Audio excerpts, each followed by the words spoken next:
انسانوں اور جانوروں کی، چرندوں اور پرندوں کی بے شمار ضروریات بالکل مشترک ہیں۔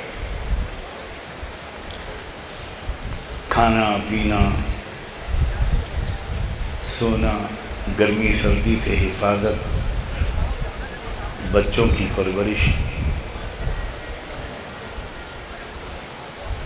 نر کو مادہ کی ضرورت، مادہ کو نر کی ضرورت،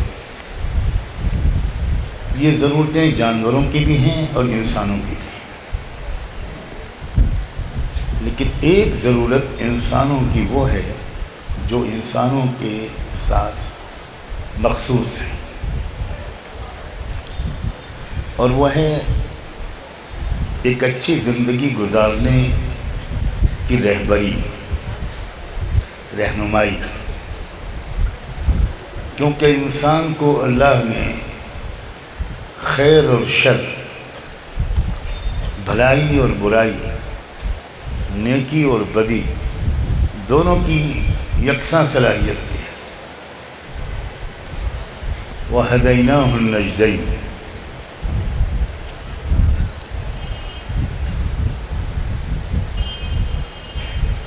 اس لیے انسان کو اس کی شدید ترین ضرورت ہے، سب سے بڑی ضرورت انسان کی یہ ہے کہ اسے کوئی بتائے کہ تم کس طرح زندگی گزارو کہ تمہارے اندر کی جو اچھائی ہے وہ باہر آئے اور تمہارے اندر کی برائی مغلوب رہے۔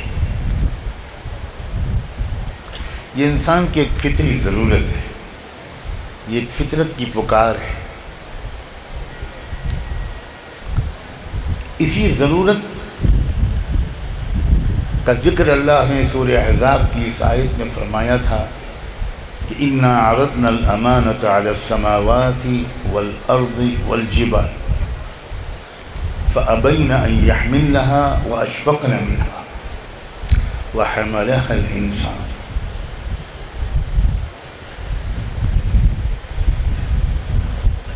اب سوال یہ ہے کہ انسان کو یہ رہنمائی کون دے؟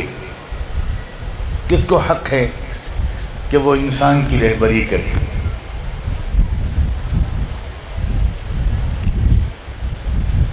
بالکل سیدھا سا جواب ہے، جس نے انسان کو بنایا اور جس نے انسان کے اندر یہ دونوں متضاد صلاحیتیں رکھیں، وہی انسان کی رہبری کا حقدار ہے۔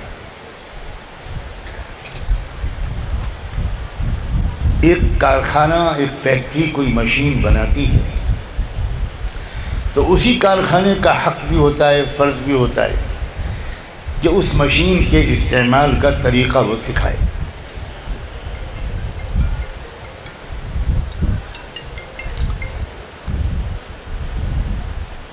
عام طور پر دنیا میں مشینوں کے استعمال کا طریقہ سکھانے کے دو راستے لوگ اختیار کرتے ہیں۔ ایک تو مشین کے ساتھ کوئی کتابچہ ہوتا ہے، کوئی کتاب ہوتی ہے جس میں استعمال کا طریقہ تفصیل سے لکھا ہوتا ہے، اور اگر وہ مشین بہت زیادہ قیمتی، بہت زیادہ کمپلیکیٹڈ اور سوفسٹیکیٹڈ ہوتی ہے تو صرف کتاب اور کتابچے کو کافی نہیں سمجھا جاتا، بلکہ کوئی میکینیکل انجینئر بھیجا جاتا ہے جو عملی طور پر اس مشین کے استعمال کی تربیت دیتا ہے۔ اور جب بالکل وہ شخص جس نے وہ مشین خریدی ہے وہ ماہر ہو جاتا ہے، اس کا وہ امتحان لیتا ہے، ٹیسٹ لیتا ہے، جب اطمینان ہو جاتا ہے اس انجینئر کو کہ اب یہ شخص مشین کے استعمال کا طریقہ سیکھ گیا، تب وہ اس سے دستخط اور گواہی لے کر واپس جاتا ہے اور اپنے کارخانے سے اپنی تنخواہ لیتا ہے۔ دنیا میں سب سے زیادہ نازک اور پیچیدہ اور قیمتی مشین انسان کی ہے، میری اور آپ کی ہے۔ ہر انسان، وہ پڑھا لکھا ہو یا ان پڑھ ہو، وہ دیہات کا ہو یا شہری ہو، مالدار ہو یا غریب ہو، مرد ہو یا عورت ہو، جوان لڑکا ہو یا جوان لڑکی ہو، تاجر ہو یا مزدور ہو یا کسان ہو، ہر انسان کی یہ ضرورت ہے کہ اس کو یہ معلوم ہو کہ میں اپنی اس زندگی کو کیسے گزاروں کہ میں اچھا انسان بنوں، میرے اندر کی جو برائی کی جذبات یا صلاحیت ہے وہ دبی رہے، کنٹرول میں رہے، قابو میں رہے، اور میرے اندر جو اچھائی کے جذبات اور صلاحیتیں ہیں وہ ابھریں۔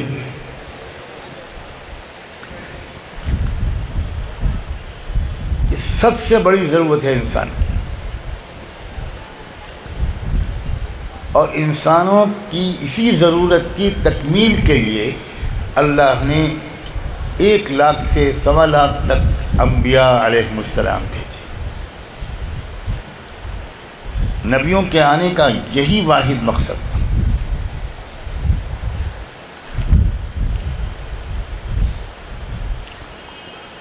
اللہ نے انسانوں کو اچھی زندگی گزارنے کے لیے کتابیں بھی بھیجیں، صحیفے بھی بھیجیں، اور آخری کتاب قرآن مجید بھیجیں، انبیاء اور رسول بھی بھیجیں، اور آخری رسول خاتم النبیین سیدنا محمد الرسول اللہ صلی اللہ علیہ وآلہ وسلم کو بھیجا، اور انہوں نے صاف بتایا کہ میرے آنے کا مقصد کیا ہے۔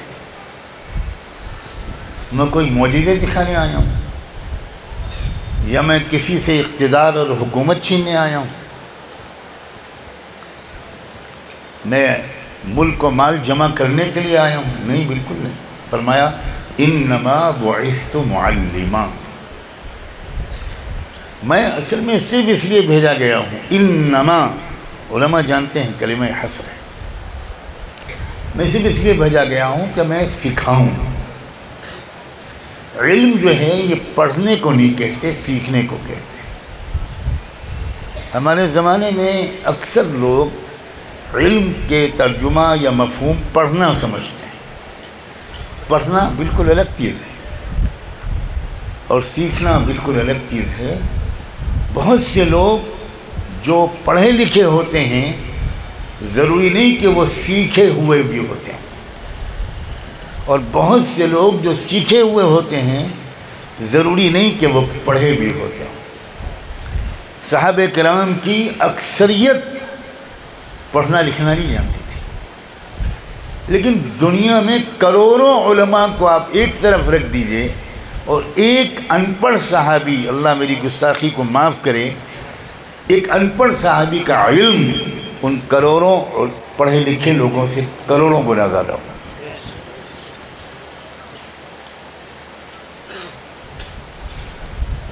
اب اس کی اگلی بات، جب انسانوں کی اتنی بڑی ضرورت ہے رہنمائی اور رہبری، اور رہنمائی کا ذریعہ کتابیں تھیں اللہ کی اور نبی تھے، تب ایک سوال یہ پیدا ہوتا ہے کہ اللہ نے نبیوں کے بھیجنے کا سلسلہ کیوں بند کر دیا؟ پھر کتابوں کے اتارنے کا سلسلہ کیوں بند کر دیا؟ ضرورت تو آج بھی باقی ہے، بلکہ پہلے سے بڑھ گئی ہے، آبادی کے بھی بڑھ گئی، اور برائی کے طور طریقے بھی عام ہو گئے،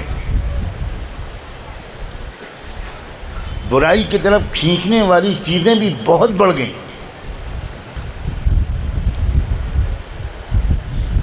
اور رہنمائی کی ضرورت سچی بات یہ ہے کہ بڑھی ہے، گھٹی نہیں ہے۔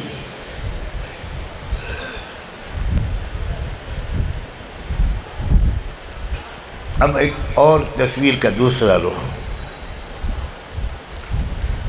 نئی کتاب کا آنا اور نئے نبی کا آنا، جہاں بہت بڑی نعمت ہوا کرتا تھا وہیں بہت بڑی آزمائش بھی ہوا کرتا تھا، اس لیے کہ پچھلے نبی کے ماننے والے اور پچھلی کتاب پر ایمان رکھنے والوں کو اس کتاب سے اور اپنے نبی سے اتنا تعلق ہو جاتا تھا، اتنی عقیدت اور وابستگی ہو جاتی تھی کہ اپنے اس نبی کو کیا بعد کسی اور کو اپنا قائد رہبر نبی ماننا یہ ان کے لیے آسان نہیں ہوتا تھا۔ اسی لیے اکثر یہ ہوتا تھا کہ پچھلے نبی پر ایمان رکھنے والے نئے نبی کے انکار کرنے والے بن جاتے تھے۔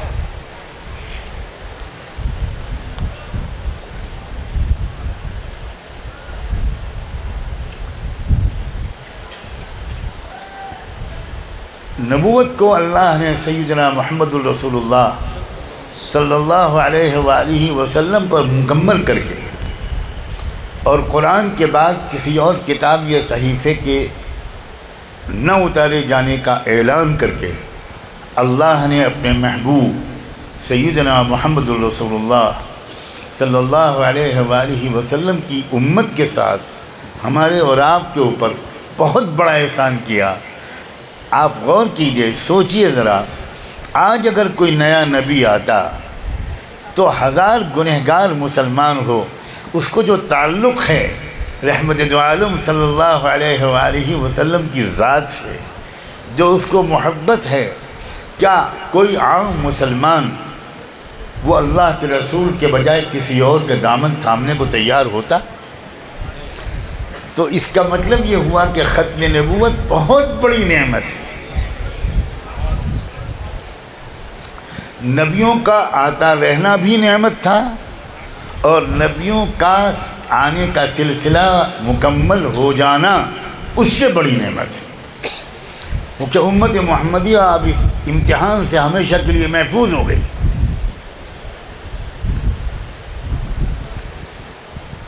ایک یہودی کے کان میں قرآن کی ایک آیت پڑھی، الیوم اکملت لکم دینکم واتممت علیکم نعمتی ورضیت لکم الاسلام دینا۔ آج میں نے تمہارے لیے تمہارے دین کو مکمل کر دیا، اور جس نعمت کو میں نے اتارنا شروع کیا تھا آدم اور نوح کے ذریعے سے، اب میں نے وہ نعمت مکمل کر دی۔ ایک یہودی کے کان میں یہ آیت پڑھی تو اس نے ایک تبصرہ کیا کہ یہ آیت اگر ہم یہودیوں پر اتری ہوتی تو جس دن اس آیت کے اترنے کا دن ہوتا اس دن ہم ہر سال عید مناتے، جشن مناتے، کیونکہ ہم جانتے ہیں، یہ یہودی کہہ رہا ہے ایک عالم، ہم جانتے ہیں کہ دین کو مکمل کا ہو جانا کتنی بڑی نعمت ہے۔ ہمارا صدیوں سے یہ حال یہ ہے بنو اسرائیل کا کہ ہم کسی نبی کا اتباع کر رہے ہوتے ہیں اور ساتھ میں ڈر رہے ہوتے ہیں کہ ہو سکتا ہے کسی اور علاقے میں کوئی اور نبی آ گئے ہوں اور ہم کو ابھی تک خبر نہ ہوئی۔ اب امت محمدیہ محفوظ ہو گئی، کوئی خطرہ، کوئی خدشہ نہیں ہے۔ اب توجہ بالکل یکسو ہو کر صرف اتنا کرنا ہے کہ قرآن کو سمجھنا ہے اور اس پر عمل کرنا ہے، اور رحمت دو عالم صلی اللہ علیہ وآلہ وسلم کی ایک ایک ادا کو اپنے اندر اتارنا ہے۔ کسی نئے نبی، کسی نئی رہنمائی، کسی نئی رہبری کا مسئلہ ہی نہیں۔ دنیا کے کروڑوں انسان رہنمائی کی تلاش میں رہتے ہیں، اور جمہوری ملکوں میں ہر 4-5 سال میں رہبری بدلتے۔ یہ الگ بات ہے کہ وہ رہبر چنتے ہیں یا رہزن، یہ آپ لوگ زیادہ بہتر فیصلہ کر سکتے ہیں۔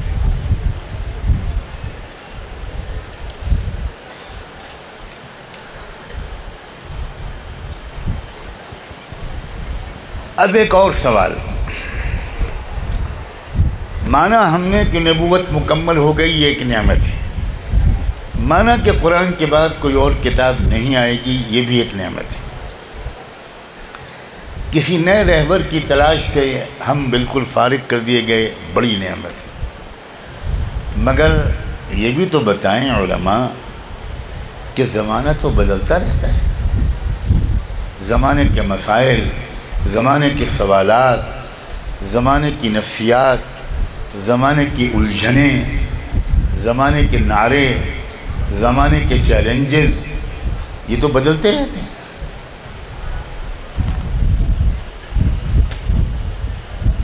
تو آخر یہ جو نت نئے مسائل کھڑے ہوتے ہیں، نت نئے چیلنجز امت کے سامنے آتے ہیں اور آتے رہیں گے، کیونکہ یہ ہو ہی نہیں سکتا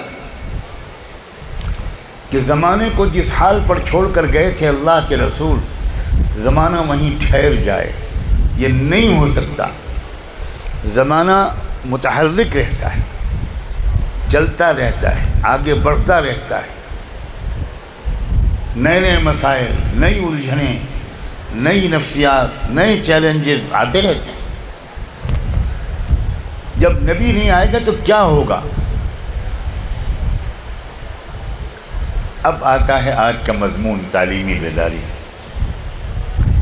اللہ نے ایک انتظام کیا ہے، ایسے ہی بغیر انتظام کے، بغیر ریپلیسمنٹ کے، بغیر سبسٹیٹیوٹ کے، بغیر متبادل کے بندوبست کے اللہ نے یوں ہی نبیوں کے بھیجنے کا دروازہ بند نہیں کر دیا، بلکہ اللہ تعالیٰ نے ایک انتظام کیا کہ دیکھو زمانہ جو بدلتا ہے یہ عام طور پر لگ بھگ 100 سال کے اندر بدلتا ہے۔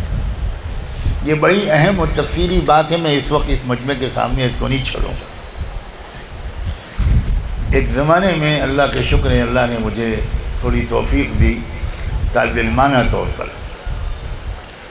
تو میں نے اپنے اکابر کی رہنمائی میں جو تبدیلیاں ختم نبوت کے بعد، نبوت محمدی کے بعد امت میں آئیں، بڑی بڑی تبدیلیاں، بڑے بڑے مسائل، کبھی فلسفہ یونان آیا، کبھی مشرکانہ تصوف آیا، کبھی رہبانیت آئی، کبھی غلو آیا، بہت سی مختلف چیزیں آئیں، کبھی باہمی فرقہ اختلاف آیا۔ تو ان کا ایک جائزہ لینے کی میں نے کوشش کی ایک طالبانہ، تو میں واقعی حیرت زدہ بھی ہوا، بے پناہ مطمئن ہوا اس بات پر کہ واقعی جتنی بڑی تبدیلیاں تاریخ میں آئی ہیں وہ واقعی 100 سال کے اندر آتی ہیں، وہ 10-20 سال میں نہیں آتی، 30-40 سال میں نہیں آتی۔ ان بڑی تبدیلیوں کے آنے میں ایک صدی کا عرصہ تقریباً لگتا ہے۔ اب اس جو نئی صدی آئے گی اور نئے مسائل آئیں گے تو اس میں امت کی رہبری کون کرے گا؟ اس کے لیے اللہ تعالیٰ نے ایک انتظام فرما دیا جو پچھلی امتوں میں کسی امت کو نصیب نہیں ہوا، وہ یہ کہ ہر دور میں، ہر صدی میں اس امت کو ایسے علماء ملتے رہیں گے جو نت نئے مسائل کو حل کریں گے، اسی پرانے قرآن کی روشنی میں، اسی پرانے رسول اللہ کی روشنی میں۔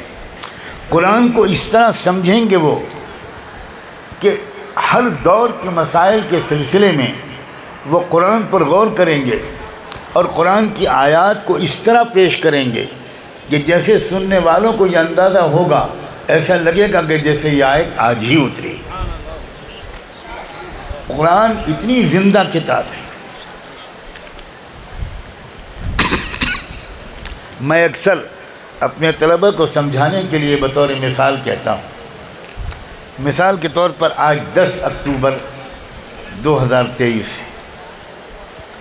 آج کے دن میری ذات کے اندر، میرے گھر میں، میری فیملی میں، میرے پڑوس میں، میرے محلے میں، میرے گاؤں میں، میرے قصبے میں، میرے شہر، میرے ضلع میں، میرے صوبے میں، میرے ملک میں اور پورے عالم میں آج کے دن جو نئے مسائل پیدا ہوئے، رب کعبہ کی قسم ان مسائل کا تذکرہ اور الجھنوں کا حل قرآن میں موجود ہے۔ اگر کمی ہے تو ہم طالب علموں کی، اگر کمی ہے آمد تو ہماری کہ ہم قرآن پر ایک زندہ کتاب کی حیثیت سے غور نہیں کر رہے ہیں۔ اسی لیے نئے نئے مسائل جب آتے ہیں تو لوگ پریشان ہونے لگتے ہیں، گھبرانے لگتے ہیں۔ وہ جن کو جواب دینا چاہیے سوالوں کا، وہ بھی مجسم سوال بن جاتے ہیں۔ ہر شخص آج اس الجھن میں مبتلا ہے۔ میں مثال کے طور پر کہہ رہا ہوں کہ ہمارے ملک کا مستقبل کیا ہوگا، یہ سوال ہے کہ نہیں ذہن میں؟ کیوں بھائی؟ جن صاحب کے ذہن میں یہ سوال ہو وہ ہاتھ اٹھا دیں۔ اب ملک میں کیا ہونے والا ہے، آئندہ کیا ہوگا، یہ سوال بے چین کیے ہوئے ہیں۔ اور وہ ہم جیسے لوگ جن کو جواب دینا چاہیے وہ بھی مجسم سوال بنے نظر آتے ہیں۔ فتنة تدع الحلیم حیران، حدیث نبوی کے الفاظ ہیں کہ ایسے فتنے آئیں گے کہ بڑے سے بڑا دانشور اور مدبر وہ حیرت زدہ اور پریشان نظر آئے گا، اس کی بھی سمجھ میں کچھ نہیں آ رہا ہو۔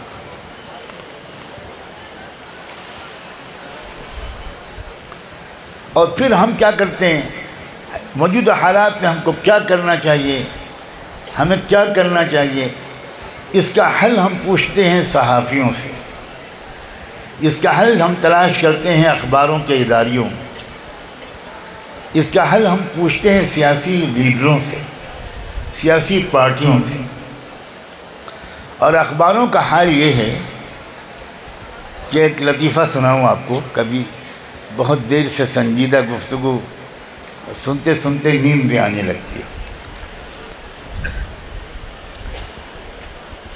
ہماری تبلیغ کی محنت کے بڑے اکابر میں تھے حضرت مولانا مفتی زین العابدین صاحب۔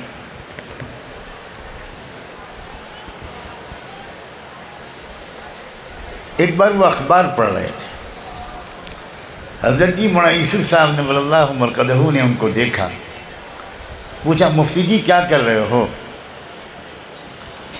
تو مفتی صاحب بڑے پرمزاح آدمی تھے، بڑے ظریف الطبع، کہنے لگے حضرت جھوٹ میں سے سچ نکالنے کی کوشش کر رہا ہوں۔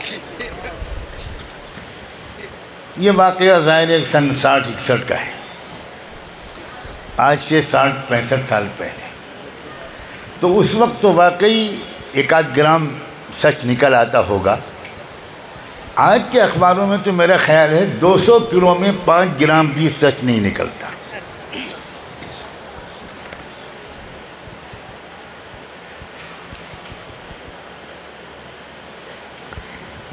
اس سوال کا جواب اخبار نہیں دے سکتے، سیاسی پارٹیاں نہیں دے سکتی، سیاسی قائدین نہیں دے سکتے، صرف اور صرف اور صرف قرآن دے سکتا ہے۔ لیکن واقعی ہمیں اس غلطی کا اعتراف کرنا چاہیے، اور میں بڑے احترام کے ساتھ علماء کرام سے یہ گزارش کرتا ہوں محتاط ترین لفظوں میں کہ قرآن مجید کو ایک زندہ کتاب کی حیثیت سے سمجھنے اور سمجھانے کے رواج کو زندہ کرنا چاہیے۔ کوئی مسئلہ آئے ہمیں فوری طور پر قرآن کی طرف رجوع کرنا چاہیے، بجائے اس کے کہ ہم فلاں پارٹی کا لیڈر کیا کہہ رہا ہے، فلاں اخبار کیا لکھ رہا ہے، فلاں پارٹی کیا کہہ رہی ہے، حکمراں پارٹی کیا کہہ رہی ہے، اپوزیشن پارٹی کیا کہہ رہی ہے۔ اللہ کے رسول نے فرمایا تھا صلی اللہ علیہ وآلہ وسلم، من ابتغى الہدی بغیرہ اضلہ اللہ، جو کسی مسئلے کا حل اور کسی مسئلے میں رہنمائی قرآن کے علاوہ کہیں اور سے تلاش کرے گا یقینی طور پر گمراہ ہوگا۔ آج جو امت پریشان اور حیران ہے، بڑے بڑے دانشوروں کی سمجھ میں نہیں آ رہا کہ اس وقت مثال کے طور پر مسلمانان ہند کو کیا مشورہ دیا جائے، ان کو کیا بتایا جائے۔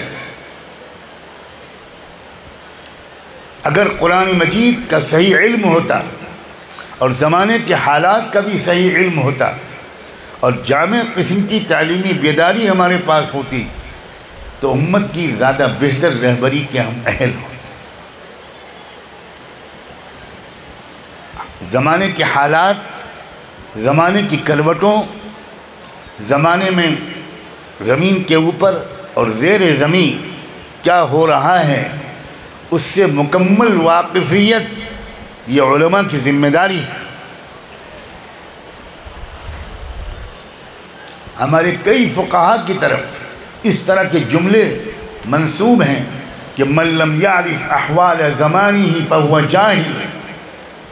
امام محمد رحمۃ اللہ علیہ نے صاف فرمایا کہ جو شخص اپنے زمانے کے حالات سے واقف نہیں ہے وہ بالکل جاہل ہے۔ ایک طرف زمانے کے حالات سے واقفیت ضروری ہے اور ایک طرف قرآن مجید کی گہری سمجھ ضروری ہے، ایسی سمجھ جس سے ہم قرآن کو آج کے حالات کے بارے میں پیش کر سکیں کہ یہ کہہ رہا ہے قرآن، ورنہ عام طور پر ہمارا جو ذہن بنا ہوا ہے وہ یہ ہے کہ قرآن کی یہ آیتیں اتری ہیں انصار کے بارے میں اور یہ آیتیں اتری ہیں مہاجرین کے بارے میں اور یہ آیتیں اتری ہیں مشرکین کے بارے میں اور یہ آیتیں اتری ہیں منافقین کے بارے میں اور یہ آیت اتری ہے خیبر کے بارے میں اور یہ آیتیں اتری ہیں بدر کے بارے میں، یہ آیتیں اتری ہیں احد یا حنین کے بارے میں۔ اب ایک سوال آتا ہے ذہن میں کہ ہمارے لیے کیا ہے قرآن میں؟ تو اس کا جواب یہ ہے کہ کلوا واشربوا، اور اس میں بھی چونکہ ہم علماء ہیں بڑے شاطر ہیں، وہ بھی پوری آیت نہیں پڑھتے، یہ نہیں کہتے کہ کلوا واشربوا ولا تسرفوا۔ میں مذاق کے لہجے میں کہہ رہا ہوں لیکن ہے سنجیدہ بات۔ میں سچ کہتا ہوں آج کے علماء کے آج کے احوال کے بارے میں 100% شرح صدر، 100% بصیرت کیا ملتی ہے ہم کو کہیں؟ بہت تلخ سوال ہے۔ ہمارے ملک کے یہ حالات کیا کہہ رہے ہیں، حالات کیا ہیں اور مستقبل کیا ہونے والا ہے؟ میں نے وہ آیت پڑھی تھی، حالانکہ اس طرح کی سینکڑوں آیتیں ہیں جو میں معمولی طالب علم ہونے کے باوجود پیش کر سکتا ہوں، لیکن ایک آیت بطور نمونہ پیش کری تھی، یریدون لیطفئوا نور اللہ بافواہہم۔ یہ حالات کی ترجمانی ہے، قرآن کہہ رہا ہے کہ ان کے ارادے یہ ہیں کہ اللہ کے دین کی روشنی کو بجھا دیں، اللہ کے نور کو بجھا دیں، ایمان و اسلام چھین لیں۔ وَدَّ كَثِيرٌ مِّنْ أَهْلِ الْكِتَابِ لَوْ يَرُدُّونَكُم مِّن بَعْدِ إِيمَانِكُمْ كُفَّارًا حَسَدًا مِّنْ عِندِ أَنفُسِهِمْ مِّن بَعْدِ مَا تَبَيَّنَ لَهُمُ الْحَقُّ۔ قرآن کہتا ہے اہل کتاب کی ایک بڑی تعداد ہے۔ ظاہر قرآن کا انصاف، قرآن نے یہ نہیں کہا کہ سب اہل کتاب، بلکہ پوری احتیاط کے ساتھ کہا اہل کتاب کی ایک بڑی تعداد ہے جس کی یہ کوشش اور خواہش ہے کہ تم سے ایمان چھین کر تم کو پھر سے مرتد بنا دے۔ کیا آپ کو نہیں لگتا کہ یہ آیت آج کے حالات پر بھی صادق آ رہی؟ گھبرائیے مت اس طرح کے موضوع پر بات سن کر، کیونکہ میں کوئی بات موجودہ حالات میں نہیں کر سکتا، اور کروں گا تو گنہگار بنوں گا۔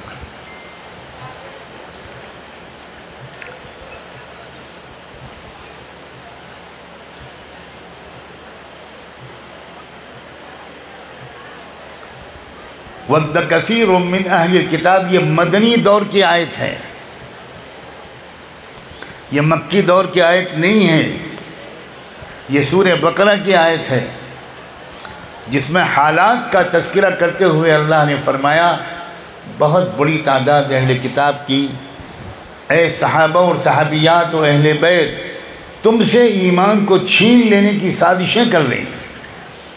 میرے اور آپ جیسے کمزور مسلمان نہیں، وہ صحابہ جو اتنی زبردست قربانیوں کے بعد اللہ کے رسول نے جو پونجی کمائی تھی، جو افراد بنائے تھے، ان کے ایمان پر ڈاکہ ڈالنے کی سازش ہے، ان کو مرتد بنانے، ان سے اسلام و ایمان چھیننے کی کوشش کی جا رہی ہے۔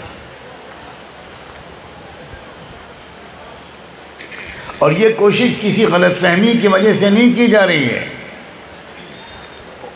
خدا کرے آپ ایک ایک بات کو دھیان سے سنیں، یہ میرے باپ کی بات نہیں ہے، یہ ہمارے اور آپ کے رب کی بات ہے۔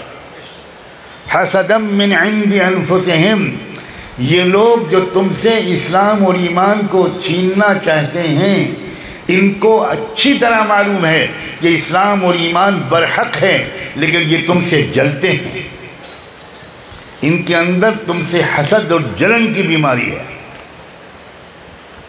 اسلامی تہذیب، اسلامی جو اخوت و محبت ہے، اس کو دیکھ کر وہ پاگل ہو رہے ہیں۔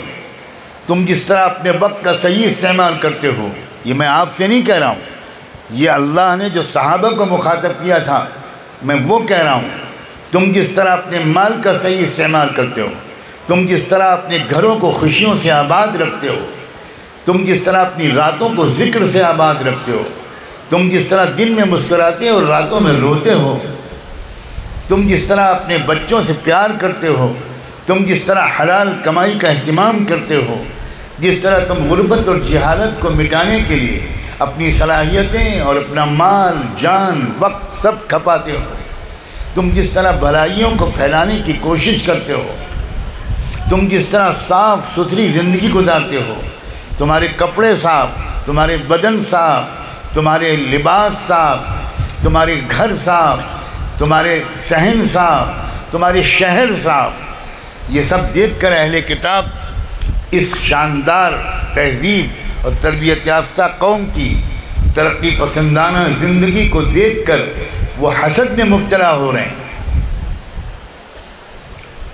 تم غربت کے باوجود خوش رہتے ہو اور وہ سرمایہ داری کے باوجود گھٹے گھٹے رہتے ہیں۔ اس کو دیکھ کر ان کو حسد پیدا ہو رہا ہے، جلن ہے ان کو۔ من بعد ما تبین لهم الحق، حالانکہ حق ان پر واضح ہو چکا ہے۔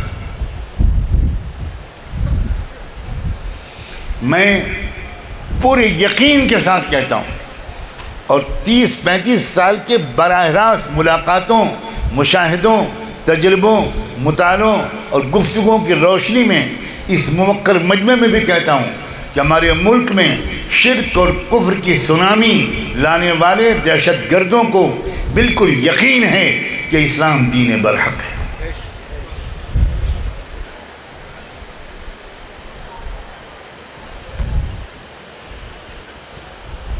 آپ کے مظفر نگر ضلع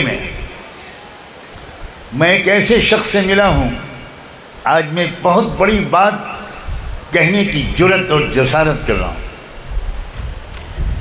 جس کے بارے میں مجھے کسی نے خبر دی کہ وہ سادھو اور پنڈت نظر آتے ہیں اور ایک مندر میں پجاری کی حیثیت سے لوگ ان کو جانتے ہیں، لیکن مندر کے نیچے تہہ خانے میں انہوں نے چھوٹی سی مسجد بنا رکھی ہے اور وہ وہاں چھپ کر نمازیں پڑھتے ہیں، اظہار نہیں کر پا رہے ہیں، جبکہ وہ پوری طرح اسلام میں داخل ہو چکے ہیں۔ میں ایک دیوانہ قسم کا انسان ہوں، مجھ سے رہا نہیں گیا جب مجھے یہ بات معلوم ہے، اور میں کس طرح پہنچا ہوں ان تک یہ بس میرا اللہ جانتا ہے۔ اور میں نے ان سے تنہائی میں ملاقات کی اور میں نے ان سے پوچھا کہ یہ کیا دو رنگی ہے، اوپر آپ مورتی پوجا کراتے ہیں اور نیچے جانماز پر آپ اللہ کے سامنے سر جھکاتے ہیں، پنڈت جی یہ کیا ہے؟ کہنے کہ بچہ میں بوڑھا ہو گیا ہوں، ہمت نہیں ہے، گیان تو ہے، جان تو گیا ہوں کہ یہی سچ ہے، مگر باہر کہنے کی ہمت نہیں کرتا۔ اس کے بعد کیا ہوا وہ لمبی کہانی ہے، سناتے ہوئے تو میں نہیں ڈروں گا، سنتے ہوئے آپ ڈر جائیں گے۔ یعرفونہ کما یعرفون ابناءہم،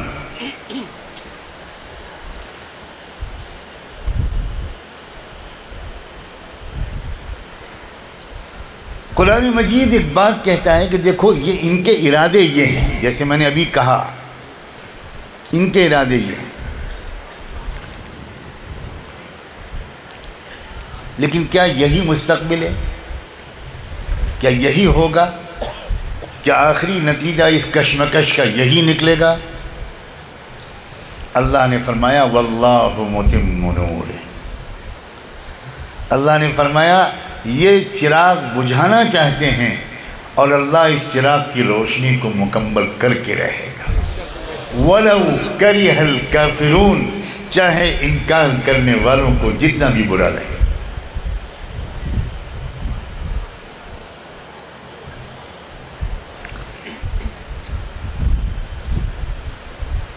میں حیران ہوں اس بات سے کہ ہمارے مدارس کے علماء ملک کے مستقبل کے بارے میں وہ کیوں حیران ہیں؟ ہماری یونیورسٹی کے پڑھے ہوئے دانشور اگر حیران و پریشان ہوں تو بات سمجھ میں آتی۔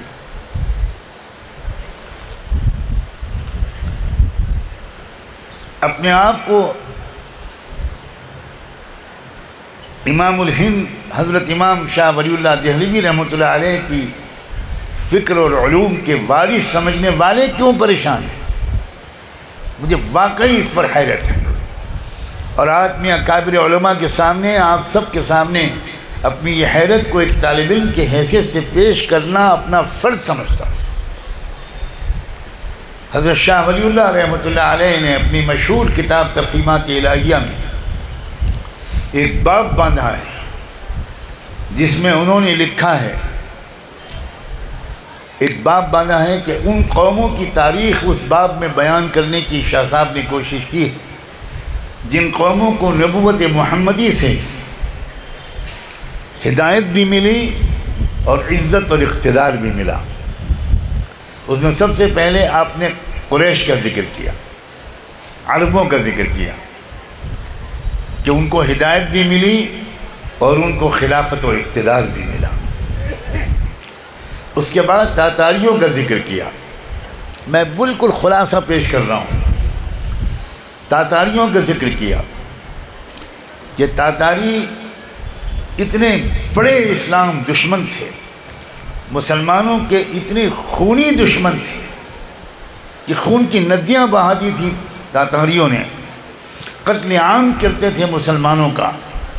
دریائے دجلہ و فرات اس کے پانی کا رنگ لال ہو گیا تھا مسلم شہیدوں کے خون سے، اور مسلمانوں پر ہیبت، خوف، مایوسی اور ڈر کی یہ کیفیت چھائی ہوئی تھی کہ ایک مسلمان مرد کو سڑک پر چلتا ہوا دیکھ کر ایک تاتاری عورت ایک مسلمان مرد سے کہتی تھی کہ یہیں کھڑے رہنا، ہٹنا مت، ہلنا مت، اور وہ مرد وہیں پر کھڑا ہو جاتا تھا بالکل ڈر کے مارے سہما ہوا، اور وہ تاتاری عورت اپنے گھر میں جاتی تھی، چھرا لاتی تھی اور اس چھرے سے اس مسلمان کو ذبح کرتی تھی، کوئی چوری کر رہا ہوتا۔ ابن الاثیر بہت بڑے مورخ گزرے ہیں، الکامل ان کی تاریخ کی کتاب ہے، اور ابن اثیر اس دور میں تھے جس دور میں تاتاریوں کا یہ خونریزی ہو رہی تھی۔ ابن اثیر نے لکھا ہے کاش میری ماں نے مجھے جنا نہ ہوتا، کاش میں نے اپنی آنکھوں سے وہ سب خونریز مظالم اور تڑپتی ہوئی لاشیں دیکھی نہ ہوتی۔ وہ چشمدید گواہ ہے، انہوں نے کسی کی روایت سے وہ تاریخ نہیں لکھی ہے۔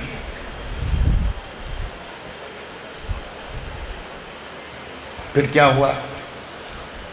پھر اللہ نے عجیب اپنے دین کا معجزہ دکھایا کہ یہی تاتاری قوم اسلام لائی، اور 600-700 سال تک اسلام کی حفاظت تاتاریوں ہی نے کی۔ فقہاء پیدا ہوئے، محدثین پیدا ہوئے، اصحاب سیر و تراجم پیدا ہوئے، مصنفین پیدا ہوئے، طاقتور بادشاہ اور حکمراں، انصاف پسند حکمراں پیدا ہوئے۔ اسی کو تو اقبال نے کہا تھا، ہے عیاں یورش تاتار کے فسانے سے، ہے عیاں یورش تاتار کے فسانے سے، پاسباں مل گئے کعبے کو صنم خانے سے۔ اس کے بعد جو بات شاہ صاحب نے لکھی ہے، شاہ صاحب نے لکھا ہے کہ اب آگے ذکر کیا ہے سرزمین ہندوستان کا، اور عجیب عبارت لکھی ہے، لکھا ہے وَالَّذِي أَعْتَقِدُ مِن صَمِيمِ قَلْبِي اعْتِقَادًا جَازِمًا أَنَّهُ إِذَا اتَّفَقَ غَلَبَةُ الْهُنُود یا ہندوس على إقليم ہندوستان غلبة تامة مستقرة وجب في حكمة الله تعالى أن يلهم زعماءهم أن يتخذوا الإسلام لهم دينا۔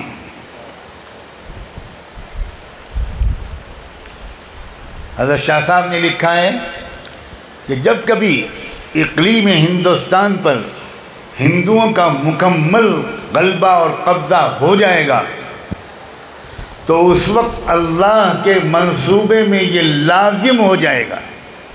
غور سے سنیے کہ یہ الفاظ وجب فی حکمت اللہ تعالی، وہ یہ نہیں کہہ رہے ہیں مجھے الہام ہوا، وہ نہیں کہہ رہے ہیں کہ میں نے خواب میں دیکھا، وہ کہہ رہے ہیں اللہ کے منصوبے میں یہ لازم ہو جائے گا کہ ان یلہم زعماءہم، کہ وہ اس ملک کے ہندوستان کے بہت سے قائدین اور لیڈروں کے دل میں یہ پہچان ڈال دیں گے کہ اسلام ہی ان کا اپنا دین تھا اور اسلام ہی ان کا اپنا دین ہے، اور وہ اسلام لائیں گے۔ یہ چمن معمور ہوگا نغمہ توحید سے۔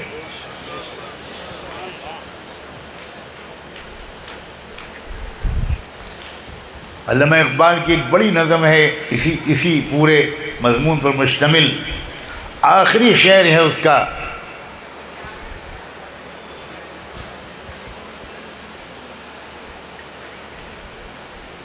آنکھ جو کچھ دیکھتی ہے لب پہ آ سکتا نہیں،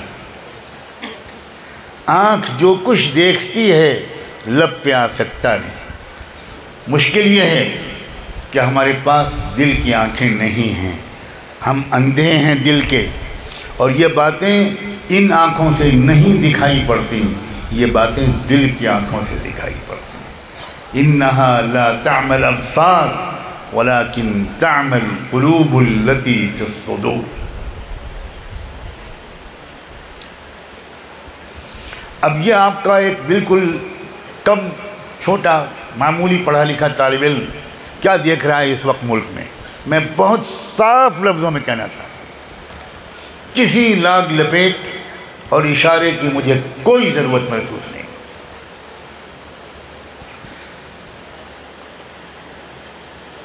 مسلمان یہ سمجھتے ہیں کہ صرف مسلمان بے چین ہیں، مسلمان یہ سمجھتے ہیں کہ صرف مسلمانوں پر ظلم ہو رہا ہے، مسلمان یہ سمجھتے ہیں کہ صرف مسلمانوں کے دستوری حقوق مارے جا رہے ہیں۔ یہ 100% ناواقفیت ہے۔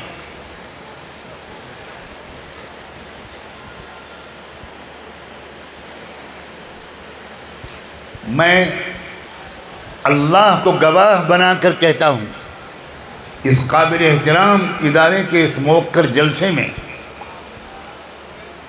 کہ اس ملک کی جو اکثریت ہے، غالب اکثریت، تقریباً 75 سے 85% آبادی، اس کے اندر اب شدید بے چینی کی لہریں دوڑ رہی ہیں۔ ہم پر اور آپ پر ظلم اگر ہو رہا ہے تو وہ 70-80 سال سے ہو رہا ہے، اور ان قوموں پر تو ہزاروں سال سے ظلم ہو رہا ہے۔ ان میں بیداری نہیں تھی، بیداری آتی ہے تعلیم سے۔ آپ کے اجلاس کا عنوان ہے تعلیمی بیداری۔ ان میں تعلیم نہیں تھی، ان کو تعلیم ان پر حرام تھی۔ کوئی دلت، کوئی چمار، کوئی پاسی، کوئی سونار، کوئی لوہار، کوئی شیڈول کاسٹ کا انسان وہ قلم دوات ہاتھ میں نہیں لے سکتا تھا، وہ کتاب ہاتھ میں نہیں لے سکتا تھا۔ صاف صاف کتابوں میں منو سمرتی میں لکھا ہوا ہے، میں صفحہ نمبر بھی کوٹ کر سکتا ہوں، صاف لکھا ہوا ہے کہ اگر کوئی چمار یا کوئی شودر، اور شودر کے نیچے 20-50 ذاتیں آتی ہیں، اگر کوئی شودر ویدانت کا ایک لفظ سن لے، چھو نہیں لے، پڑھ نہیں لے، صرف کسی کو پڑھتا ہوا سن لے تو اس کے کان میں پگھلتا ہوا سیسا ڈالا جائے۔ یہ شرعی حکم ہے ان کا۔ اس وجہ سے ہزاروں سال تک پڑھنے لکھنے کا رواج ہمارے ملک کی اکثر آبادی میں نہیں تھا۔ پڑھنے لکھنے کا اختیار صرف برہمنوں کا تھا، اور کوئی نہیں پڑھ سکتا تھا، یا بنیا حساب کتاب پڑھ سکتا تھا، باقی کوئی نہیں پڑھ سکتا تھا۔ کسان نہیں پڑھ سکتے، مزدور نہیں پڑھ سکتے، چمار نہیں پڑھ سکتے، غریب نہیں پڑھ سکتے، سوال ہی نہیں پیدا ہوتا، انہیں کچھ خبر نہیں۔ اب تعلیم عام ہونے لگی انگریزوں کے آنے کے بعد۔ کبھی کبھی شر سے خیر بھی پیدا ہوتا ہے۔ انگریز جو آئے تو انگریزوں نے تعلیم کو عام کیا، اور پھر سرکاری نوکریوں کو جوڑ دیا تعلیم سے۔ اب کہاں کی منو سمرتی اور کہاں کا دھرم لوگوں نے پڑھنا شروع کیا، اور جب پڑھنا شروع کیا تو آنکھیں کھلنی شروع ہوئیں۔ پچھلے 30-40 سال کے اندر میرے دیکھتے ہی دیکھتے اس ملک کے اس پسماندہ اکثریت میں جس کی آبادی 80-85% ہے، اس آبادی کی بہت بڑی تعداد اب اسکولوں اور کالجوں میں پڑھ رہی ہے۔ وہ جب اس نے فزکس پڑھی، اس نے سائنس پڑھی، اس نے علوم پڑھے، تو اب اس کی سمجھ میں نہیں آتا کہ بھائی یہ جو پنڈت جی بتا رہے ہیں کہ گنگا جو نکلی ہے وہ فلاں دیوتا کی جٹا سے نکلی ہے۔ وہ سائنس میں پڑھتا ہے کہ بھائی پانی جو برستا ہے، وہ جو سمندر ہے، جب گرمی کا موسم آتا ہے تو پانی گرم ہوتا ہے، وہ بھاپ بنتا ہے، وہ بھاپ اوپر اٹھتی ہے، ہوائیں اس کو اوپر لے جاتی ہیں، کچھ فاصلے پر جانے کے بعد وہ بادل ایک کثیف بادل کی شکل بن جاتی ہے۔ پھر یہ بادل ہوائیں ادھر سے ادھر لے کر جاتی ہیں، یہ بادل کسی پہاڑ سے ٹکراتے ہیں، پہاڑ میں فاسفورس ہوتا ہے، پہاڑ میں سلفر ہوتا ہے، پہاڑ میں آئرن ہوتا ہے، پہاڑ میں کیلشیم ہوتا ہے۔ یہ چیزیں اس بادل وہ جذب کرتا ہے، پھر وہ ہوائیں لاتی ہیں اور پہاڑ سے ٹکرا کر وہ بادل پھر پانی بن کر برستا ہے۔ اس طرح یہی سمندر کا پانی نیچے سے اوپر، اوپر سے نیچے، نیچے سے اوپر، اوپر سے نیچے آتا رہتا ہے۔ جٹا اور زلفوں سے نکلنے پر نوجوان پڑھے لکھے لوگ وہ مذاق اڑانے لگے کہ یہ کیا بکواس ہے۔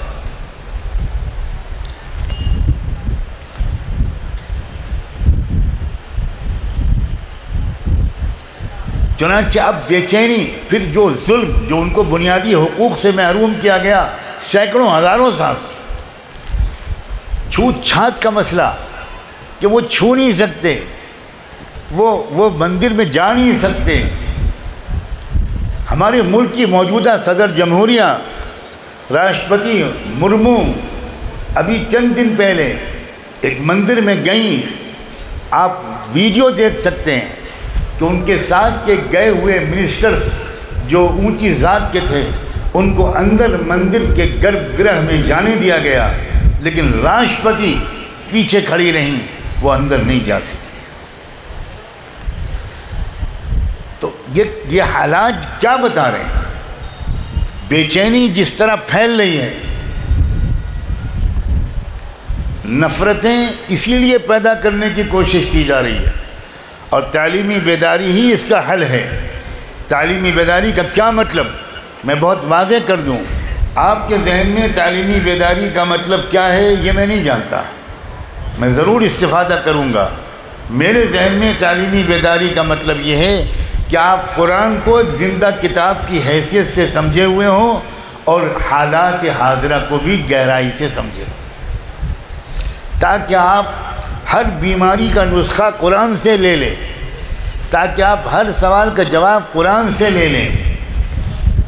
اگر قرآن مجید ہمارے سینوں پر اتر جائے، اگر قرآن مجید ایک زندہ کتاب کی حیثیت سے ہماری سمجھ میں آ جائے، تو الٹی بات ہے، لوگ موجودہ حالات کی وجہ سے یہ سمجھ رہے ہیں کہ بھارت میں اسلام خطرے میں ہے، اور آپ کا یہ کمزور طالب علم بھائی خانہ کعبہ اور حجر اسود پر ہاتھ رکھ کے قسم کھا سکتا ہے، بھارت میں مسلمانوں کا مستقبل تو خراب ہو سکتا ہے لیکن بھارت میں اسلام کا مستقبل بے حد روشن ہے۔ مسلمان بے وفائی کرے گا، مسلمان اپنے پیسوں کو شادیوں میں پھونکے گا، لاکھوں کروڑوں روپے شادی میں دکھاوے کے لیے خرچ کرے گا، شادی میں ڈانس اور میوزک بجائے گا، شادی میں ڈی جے بجائے گا، مسلمان مسجدوں کو ویران کرے گا، مسلمان لڑکیوں کے پیچھے بھاگے گا، مسلمان لڑکیوں کے کالج کے گیٹ کے سامنے چھٹی یا انٹرول کے وقت میں کھڑے رہیں گے اور سیٹیاں بجائیں گے، تو مسلمان مارا جائے گا، ذلیل ہوگا، خوار ہوگا، لنچنگ ہوگی، اس کو گھیر کے مارا جائے گا، اس کو کھمبے میں باندھ کے مارا جائے گا، اس سے شرک کے نعرے لگوائے جائیں گے۔ مسلمان کا مستقبل الگ چیز ہے، اسلام کا مستقبل الگ چیز ہے۔ تاتاری قوم نے مسلمانوں کو مارا تھا، اسلام کو نہیں مار پائے، اور بالآخر وہی قوم اسلام میں آ گئی۔ یہی اس ملک میں ہونے والا ہے۔ میں زندہ رہا تو دنیا میں میرا گریبان پکڑ لیجئے گا، چلا گیا تو قیامت میں میرا گریبان پکڑیے گا، اگر ہندوستان میں یہ نہ ہوا تو۔